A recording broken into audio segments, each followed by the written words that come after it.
దేవుడు అంటున్నాడు, తినడానికి ఆహారం, విత్తడానికి విత్తనం, ఈ రోజుకి నీకు ఇస్తాను, సమృద్ధి కాలం ఇచ్చానంటే నువ్వు సమృద్ధిలో ఉండు, కానీ నెక్స్ట్ కాలానికి సిద్ధపడు. నీకు సమృద్ధి ఉన్నదప్పుడు నీ సమృద్ధి కాలంలో 5వ భాగాన్ని తీసిపెట్టు. 5వ భాగం అంటే ఏంట? 20% దాచిపెట్టుకో. నీకు భవిష్యత్తుకి కావాలి, ఎత్తి పెట్టుకో.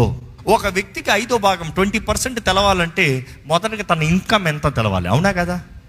ఈరోజు చాలామందికి మీరు చెప్పగలుగుతారా, మీకు ఒక నెలలో ఎంత మీ చేతిలో ఉంటుందని? తెలియదు. మీ నెలకి ఎంత పడుతుందని చెప్పగలరా? తెలియదు. ఎంత ఖర్చు పెడుతున్నారో చెప్పగలరా? ఎంత ఒక నెలలో మీ చేతిలో ఖర్చు అయిందని చెప్పగలరా? తెలీదు.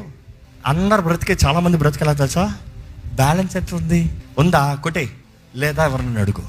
ఎంత ఖర్చు పడుతున్నారో తెలియదు, ఎంత వస్తుందో తెలియదు, చివరికి పెద్ద బిల్లు అప్పు మిలుగుతుంది. ఇంత కట్టాలా? నేను ఎప్పుడు తీసుకున్నా చెప్తాను, ఎప్పుడు తీసుకున్నావు. అది కొంచెమే అనుకున్నానే, ఆ కొంచెమే ఇంతగా తేరింది. జాగ్రత్త. ఏదైనా కొంచెమే, ఎత్తి పెట్టేదైనా కొంచెమే, తీసుకునేదైనా కొంచెమే, కానీ చివరి రిజల్ట్ చూస్తే పెద్దది. జాగ్రత్త, జ్ఞాపకం చేసుకోండి. ఈరోజు ఎంతోమంది లెక్కలు లేదు, అకౌంటబిలిటీ లేదు. ఇక్కడ యోసేపు ఇచ్చే రెస్పాన్స్ కూడా అదే. 20% ఎత్తిపెట్టు.